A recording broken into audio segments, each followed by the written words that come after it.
சீரியல்களின் full எபிசோடுகளை Sun டிவியில் ஒளிபரப்பான உடனே எக்ஸ்க்ளூசிவாக சன் நெக்ஸ்டில் மட்டும் ஃப்ரீயா பாருங்கள்.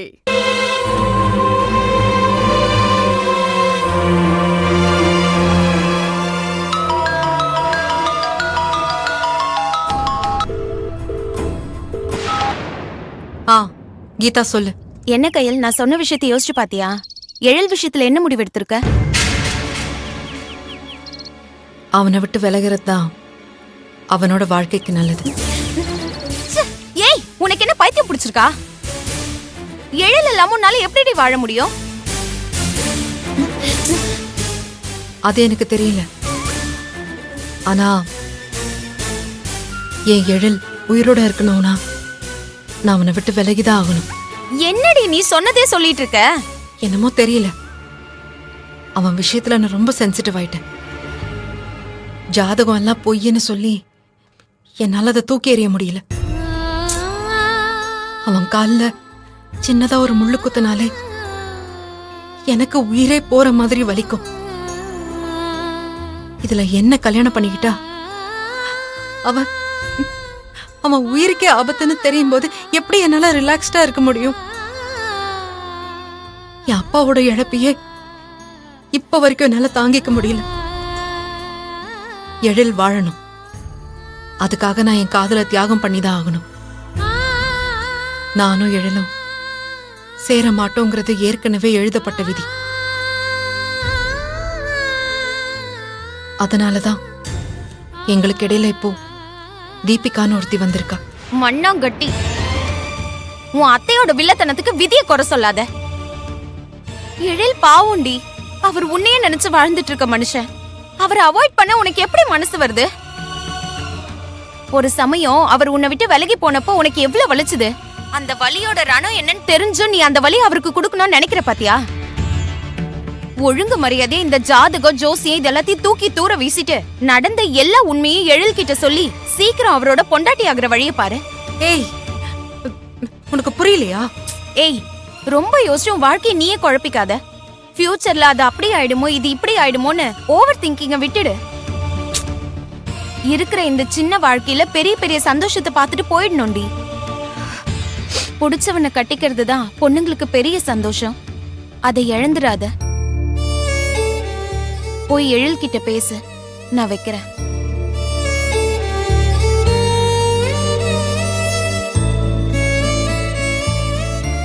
இல்ல, என் சந்தோஷத்துக்காக எழில நானே கொன்னுடக்கூடாது. என் எழில் நல்லா இருக்கணும்.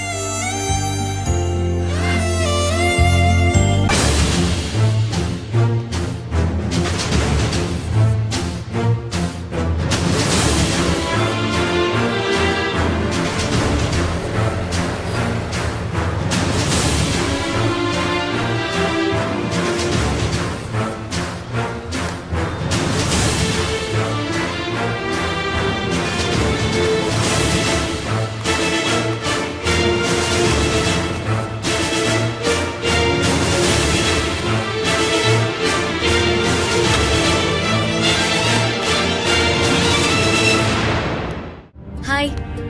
Hi. Please sit.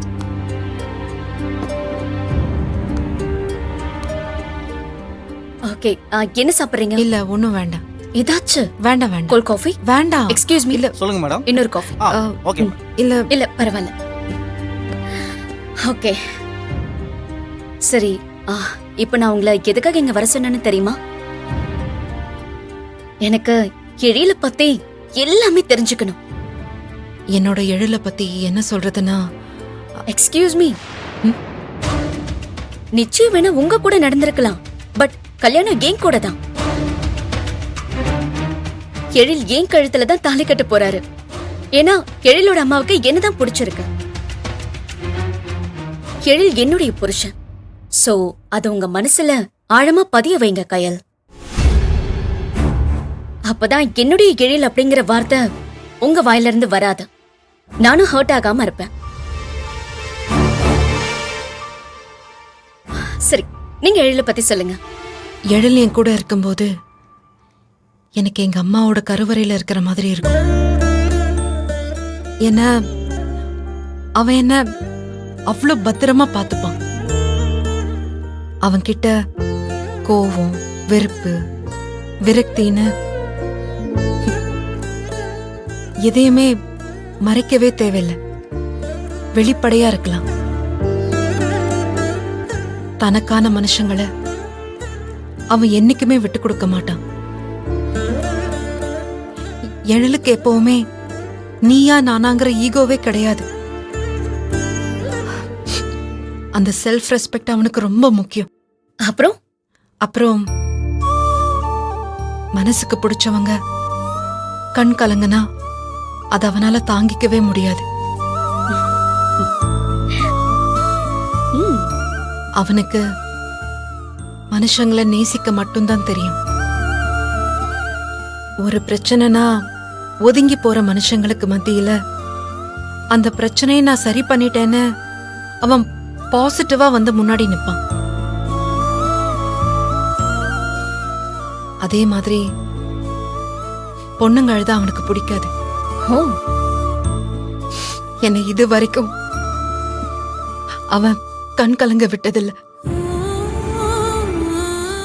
பலவீனமான பொண்ணையும் அவனோட அன்பால தன்னம்பிக்கையான ஒருத்தியா மாத்திடுவான்.